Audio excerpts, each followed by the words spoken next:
하나님의 사랑입니다.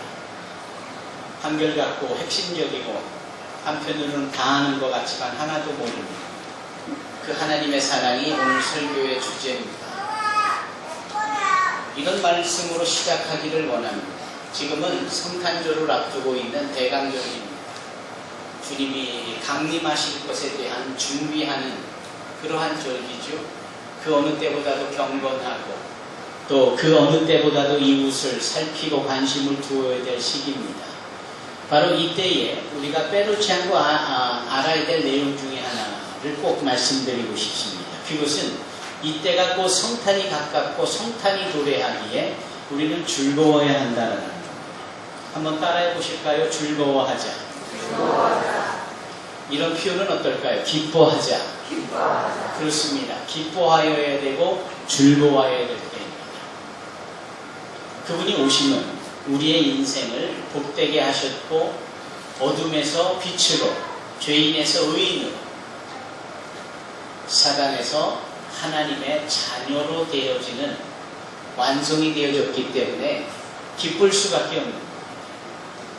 최근에 어떤 분이 외국에 나가서 나폴레옹 모자를 경매로 사면서 돈을 많이 썼다지요. 그 중에 일본 기업가와 경쟁이 붙어서 할 수 없이 그렇게 가격이 올라가는 바람에 그렇게 됐다라고는 하지만 조금 왠지 씁쓸하지요. 그분이 그렇게 바랬던 그 나폴레옹 모자의 주인이 이 나폴레옹에 대해서 잠깐 얘기하기를 원합니다. 사실은 그분이 주인공이 아니라 그분이 그 유명한 도보 해협 앞에 있는 워털루라는 곳에서 영국의 장군인 웰링턴하고 싸우지요. 그 전쟁은 참 중요한 전쟁입니다. 왜냐하면 유럽 전체에 미래가 달려있는 전쟁입니다. 웰링턴 장군이 이기지요. 놀랍게도 이겨서 그것을 간절히 학수고대하고 바라는 이 영국 국민들에게 그 승리의 소식이 전해져야 하는데 그만 소식이 거꾸로 전해지는 겁니다. 그래서 웰링턴이 이긴 그 전쟁을 웰링턴이 졌다라고 거꾸로 전해지게 됐습니다. 그 전쟁에서 분명 나폴레옹이 그 전쟁에서 이긴 것처럼 소식이 잘못 와전이 된 겁니다. 여기서 끝이 아니라 그래서 이긴 전쟁, 승리한 소식에 기뻐해야 될 영국 사람들이 유럽 사람들이 오히려 슬퍼하고 괴로워했다라는 얘기입니다. 즐거울 수 있는 자들이 괴로워하고 기뻐해야 될 자들이 슬퍼하는 겁니다. 마치 오늘날 성탄을 앞두고 성탄으로 오신 예수님이 우리의 삶에 완전한 승리와 신분의 변화와 복의 존재와 저 천국에서의 영생 복날을 허락해 주셨건만 그래서 기쁘고 감사하고 즐거움이 삶에 있어야 하건만 우리는 그런 것 같지가 않은 거예요. 꼭 패한 자처럼 얼굴에 수심이 가득한 꼭 불쾌한 자처럼 얼굴에 근심이 가득한 화난 사람처럼 얼굴이 그렇게 무겁다라는 겁니다. 더더군다나 성탄이 앞두고 있을 때 우리로 승리케 하신 이 주님의 이 위대한 승리의 소식이 우리가 기쁨으로 좀 세상을 향하여 선포도 하고 함께 나누는 자들이 되었으면 좋겠습니다.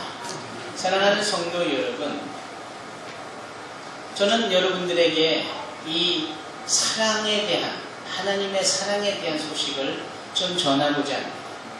이 사랑의 소식은 사실 우리가 이미 다 알고 있는 부분이 귀에 못이 박히도록 들은 거예요. 사랑에도 여러 종류가 있다는 등, 남녀간의 사랑인 에로스가 있다는 등, 뜻을 같이 하는 가족들의 스트로크의 사랑이 있다는 등, 함께 직업군을 형성하고 있는 사람들까지의 무슨 이런 필레오적인 사랑이라는 등, 그럼에도 하나님이 주시는 사랑은 무조건 사랑이다 라고 하며 아가페 사랑이라는 등, 이런 것 중은 이미 우리가 다 알고 있습니다.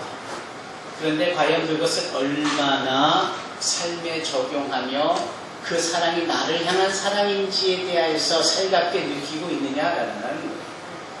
아무리 좋은 것도 내 것이 아니고 내가 상관이 없다면 그게 무슨 의미가 있습니까?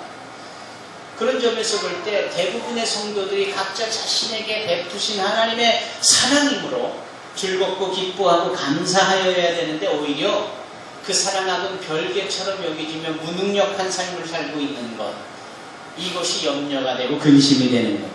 이것이 사뭇 가슴 아픈 일이다라는 거예요. 사랑하는 성도 여러분, 하나님의 사랑을 우리가 대자연 속에서도 얼마든지 살펴볼 수가 있습니다. 아침으로 저녁 또는 그 밤에 빛나는 별 가운데에서도 우리는 하나님의 사랑을 봅니다. 우리뿐만 아니라 시편 기자 다윗과 같은 사람이 기록한 그 여호와의 사랑을 별을 보면서도 알고 또 이 뺨을 가르는 바람을 느끼면서도 알고 그러지 않습니까? 여러분 찬송가에 나오는 프란시스 아시시 집안의 프란시스 성자 같은 분이 그러한 찬양을 쓴 것 아닙니까? 흘러가는 강을 보아도 불어오는 바람을 느껴도 저 해와 달과 별을 봐도 다 하나님의 사랑이로다. 할렐루야 할렐루야. 이러한 모든 사람들이 자연 속에서 하나님의 사랑을 보는 겁니다. 왜냐하면 그 사랑은 한결같이 우리를 위하여 존재하고 있거든요.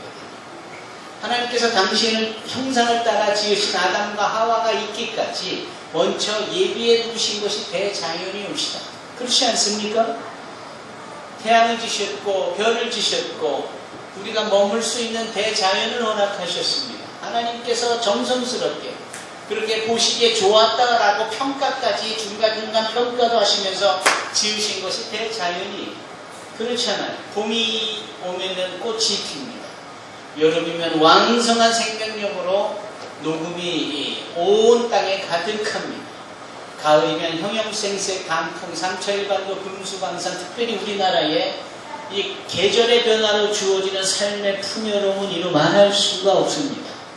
겨울은 또 이렇게 코끝이 찡하고 혹독하지요. 이 겨울이 있음으로 인하여서 한 해 동안 존재했던 나쁜 병원균을 가져다 주는 것들을 또 이 추운 겨울 이 혹독한 날씨가 그것을 없애버릴 수 있고 새해에 병충해가 없도록 도와주는 일까지도 우리가 살펴보면은 어렵고 힘든 것 같은 모든 공간과 형편과 상황들은 한결같이 우리에게 유익과 우리의 편리한 삶을 위하여 하나님이 예배해 놓으신 하나님의 사랑인 거예요. 자녀를 낳아도 그 자녀를 위해서 정말 끔찍이 하잖아요.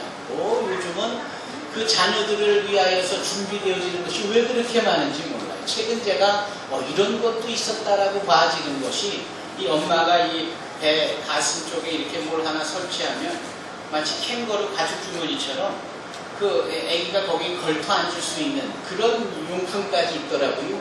여러분 보셨습니까? 엄마 아빠들이 자녀들에게 쏟아붓는 열정은 대단한 그렇잖아요. 예전 부모님들은 후불면 날아갈새, 붙잡으면 터질새, 금지 오격으로 키우고 그러잖아요. 자녀를 위해서 예비되는 것이 얼마나 많습니까? 제 어머니만 봐도 제가 학교를 서울로 통학을 할 때 제가 초등학교 때부터 통학을 했거든요. 제가 고등학교에 그 광화문의 경희문터에서 제가 고등학교 생활을 보낼 때 저희 어머님이 매일 도시락을 싸우셨어요. 지급정성도 그런 지급정성이 없냐. 이 부모님들이 소위 자녀들에게 필요한 것을 무슨 월사금, 학자금 정도 준비하는 걸로 표현이 될까요? 그렇지 않습니다. 하물며 우리의 부모님들을 통하여서도 자녀들에게 그렇게 필요한 것들이 다 예비되어지는 것을 의심 없이 보고 알고 있는데 하나님께서 당신의 형상을 따라 지은 우리를 위하여서 예비해 놓으시는 것들이 얼마나 멋진 일이 아닐 수 있겠느냐라는 거예요. 그리고 그 속에는 하나하나 같이 하나님의 우리를 향한 끔찍한 사랑이 담겨진 그래서 대자연을 바라볼수록 하나님의 그 풍성하시고 따뜻한 섬세한 사랑을 우리가 느낄 수 있는 겁니다. 그렇다고 해서 이 대자연이 하나님의 사랑을 완전하게 설명할 수 있느냐? 그렇지 못하죠. 그래서 하나님께서는 당신의 택한 자들을 보내시는 거예요. 하나님 당신이 어떠한 하나님인지를 알게 하시고 때로는 공의로운 하나님, 때로는 열정적인 하나님, 때로는 자비의 하나님, 무엇보다도 하나님이 사랑의 하나님이라는 사실을 나타내기 위하여 하나님은 택한 자들을 보내시는 거예요. 그 대표적인 자가 모세입니다. 우리는 모세를 생각할 때 율법적인 분, 공의를, 심판을 주로 선포했던 분. 그러나 그렇지가 않습니다. 하나님의 사랑하는 마음을 가장 잘 설명하는 단어가 있다면 온유입니다. 온유. 이 온유라는 단어가 사람에게 적용되어진 케이스가 성경에 딱 두 가지인데 하나는 예수님이에요. 예수님 스스로 말씀하시죠. 뭐라고 하시죠? 나는 마음이 온유하다. 이런 말씀을 하시잖아요. 그런데 모세 또한 그 온유함이 지면에 승하였다라는 표현이 있습니다. 성경이 예수님 빼고 사람에게 있어서 온유라는 단어를 사용한 대상이 모세가 유일합니다. 그 말의 의미는 모세의 삶에는 하나님의 사랑을 나타내는 절대적이고 궁극적인 내용이 있었다라는 거예요.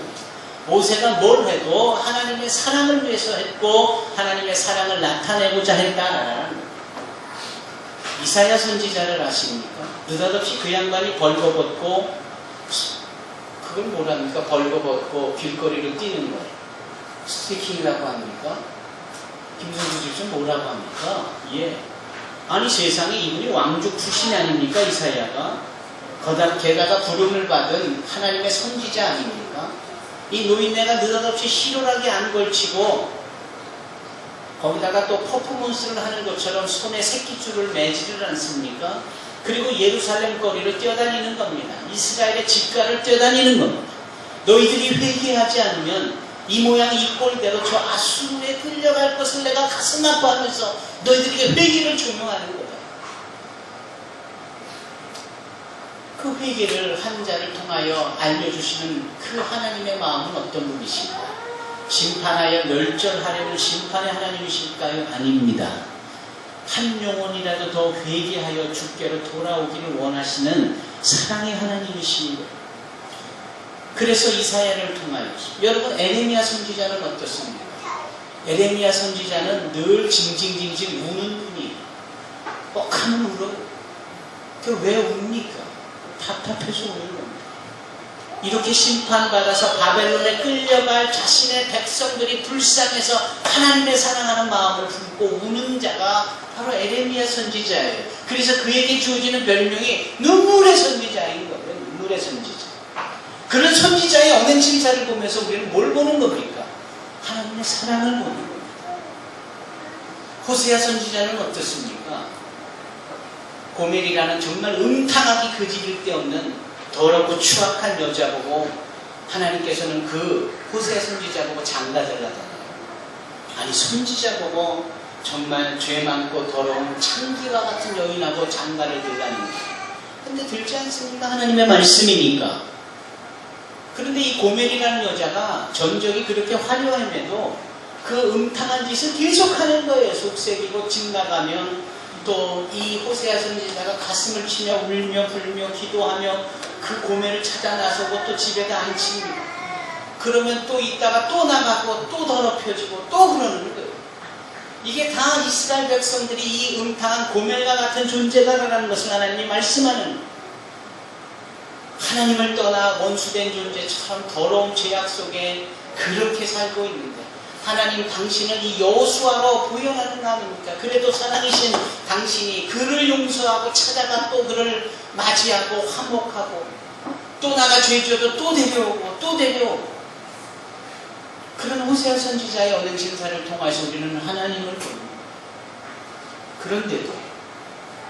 그런데도 우리는 여전히 하나님의 사랑을 그 무한하신 하나님의 사랑을 소위 에베소서가 말하는 하나님의 사랑의 규격 그 높이와 길이와 깊이와 넓이를 우리가 다 알 수 없으니까 하나님께서 어찌하십니까? 아예 당신의 독생자 예수를 우리 가운데 보내시지를 않습니까? 하나님이 직접 오시는 거예요. 당신이 사랑이시라는 것을 나타내 보이시기 위하여서.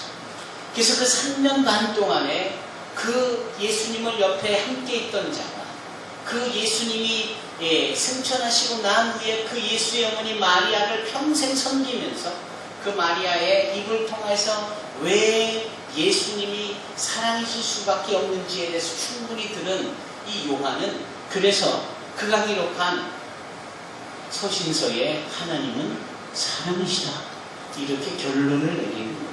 그래요. 그렇습니다. 성경 전체의 핵심이 되는 요한복음 3장 16절에 뭐라 합니까? 하나님이 세상을 이처럼 사랑하셔서 하나님은 당신이 사랑이라는 명사로 끝나지 않고 우리를 사랑하셔서 사랑이라는 동사로 그 사랑을 표현해내시는 거예요. 아는 걸로 끝나지 않는 것이에요. 나는 이런 거야 라고 끝나지 않고 이런 거야와 아는 것을 몸소 행함으로 나타내시는 거예요.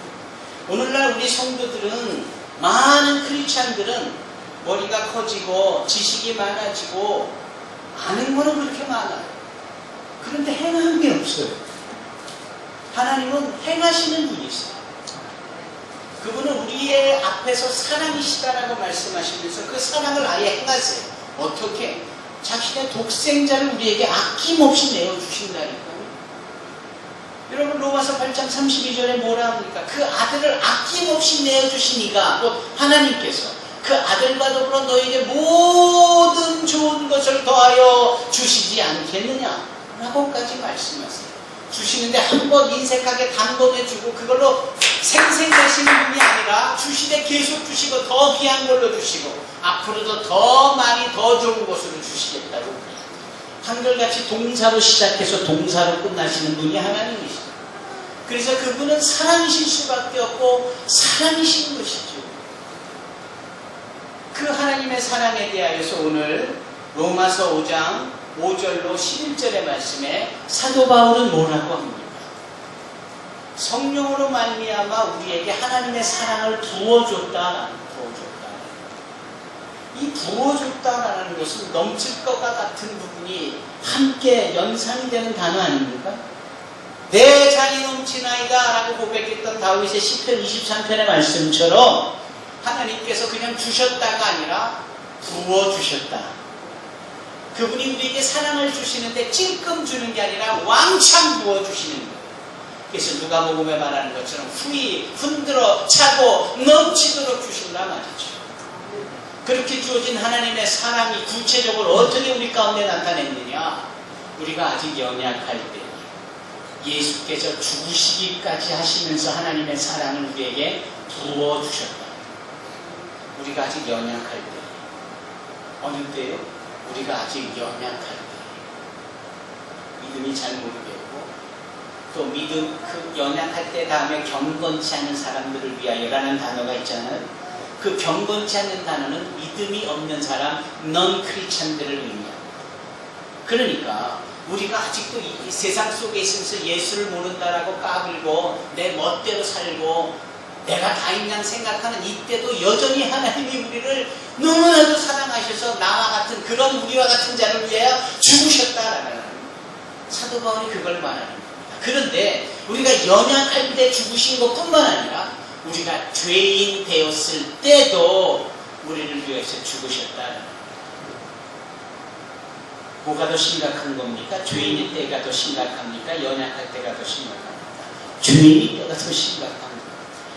그 연약할 때보다도 더 심각해서 죄 짓고 박박이고 죄악에 즐기고 쾌락을 쫓고 하는 이러한 세상 속에 있을 때도 하나님은 우리를 사랑하셔서 당신의 사랑을 부어주셨는데 어떻게? 당신의 독생자 예수를 죽게까지 하시면서 우리에게 사랑을 부어주셨다. 사도 바울은 거기서 끝나지 않습니다. 연약할 때 부어주신 하나님의 사랑이 그보다 더 심각한 죄인이었을 때 부어주신 하나님의 사랑이 그보다 더 심각한 우리가 아직 원수 될 때 아직 원수였을 때 원수는 말입니다. 원수는 원수입니다. 원수에 무슨 더 주석이 필요합니까? 여러분이 원수라는 단어를 몰라서 제가 원수는 국어사전적으로 이것이 원수입니다라고 말해야 될까요? 그렇지 않잖아요. 원수는 완전히 관계가 단절되고 꼴도 보기 싫은 존재고 눈도 마주치기도 않고 저쪽에서 원수가 오면 내가 차라리 피하고 마는 게 원수입니다. 우리가 하나님 앞에 죄를 져서 단절이 됐고 버려졌고 그 상태를 하나님과 우리가 원수되었다라고 사도 바울은 말하고 있습니다. 하나님을 멀리 떠나서 원수되어져 하나님하고 이제 아무 상관이 없는 그럼에도 하나님의 사랑은 얼마나 어찌나 위대하고 크고 우리에게 주시되 후히 부어주시는지 우리가 아직 원수 되었을 때도 하나님께서 예수를 우리를 위하여 죽으심을, 우리를 향한 당신의 사랑을 확증하셨다라는, 우리가 연약할 때, 우리가 죄인일 때, 우리가 원수 되었을 때 하나님은 여전히 우리를 사랑하시고 얼마만큼 사랑하신다. 왜 그런 거 아시잖아요. 어떤 꼬마가 주님하고 대화를 했대잖아요. 주님, How much do you love me? 저를 얼마나 사랑하세요? This much. 이만큼. 주님께서 이만큼이라는 단어를 말씀하고자 하는데 표현이 안 되니까 화를 활짝 펴려서 그냥 호흡을 다 들어마시면서 이만큼 계속 더 표현이 안 되는 거. 아직도 멀었어. 언제까지? 숨이 멎을 때까지. 그래서 고개를 푹 숙이시고 죽을 만큼 As this much I love you. 나는 죽을 만큼 너희를 사랑한다. 그게 십자가에서 예수님의 죽음 아닙니까? 사랑하는 성도 여러분, 주님이 우리를 위하여서 죽으셨습니다. 주님이 우리가 아직 원수 되어졌을 때, 우리가 아직 죄인 되어졌을 때, 우리가 아직 연약할 때 주님은 우리를 위해서 죽으셨습니다. 죽을 만큼 우리를 사랑하셨고 지금도 그 죽음은 우리의 사랑의 징표가 됩니다. 그래서 우리가 십자가를 바라보고 오늘 성가대 찬양대처럼 날마다 주님께 더 가까이 저 천국의 나라까지 더 주님께 가까이 가는 이유가 그분의 우리를 향하여 죽기까지 사랑하신 그 사랑을 우리가 경험하고 나 또한 그 주님을 감히 사랑한다라고 고백하기 위한, 예수님께서 우리를 사랑하시되 끝까지 사랑하셨다라고 요한은 말하는데 그 끝이 죽음입니다. 오늘 본문에서 그렇게 말씀하시잖아요. 10절입니다. 곧 우리가 원수 되었을 때 그의 아들의 죽으심으로 말미암아 하나님과 화목하게 되었으며 화목하게 된 자로서는 더욱 그의 살아나심으로 말미암아 구원을 받을 것입니다. 그뿐 아니라 이제 우리로 화목하게 하시는 우리 주 예수 그리스도로 말미암아 하나님 안에서 또한 즐거워합니다. 여러분, 여기 9절에도 더욱이라는 단어가 나오고요, 10절에도 더욱이라는 단어가 나오고요. 더욱 비교급입니다. 더, more and more, 더욱. 우리가 더 나빠지는 상황에도 불구하고 우리를 위해서 죽으실 수 있었던 하나님 앞에, 그러기 때문에 우리는 더욱 날마다 더욱 주님께 가까이 가는 자들이 되어야 합니다. 그런데 오늘 본문에 11절에 뭐라 합니까? 이게 핵심이에요. 제가 왜 모두의 즐거워야 될 영국 사람들이, 왜 승리한 소식에 대하여 기뻐해야 될 유럽 사람들이 거꾸로 슬퍼하고 괴로워하느냐라는 거예요. 왜 그래야만 하느냐? 여기 사도 바울의 눈에도 예수 그리스도께서 우리를 위하여 죽으심으로 우리의 모든 죄가 다 사함을 받았고 이제 우리는 하나님과 더불어 화목하게 되었는데 왜 슬퍼하고 왜 괴로워하고 왜 인상 쓰고 다니고 왜 혼자 세상 괴로움 다 지고 사는 것처럼 그렇게 사느냐라는 거예요. 그래서 사도 바울이 말하는 것이 예수 그리스도로 말미암아 하나님 안에서 또한 즐거워하느니라. 여러분, 즐거워하는 저와 여러분이 되기를 바랍니다. 기뻐하는 저와 여러분이 되시기를 주님의 이름으로 축원합니다. 기도하겠습니다.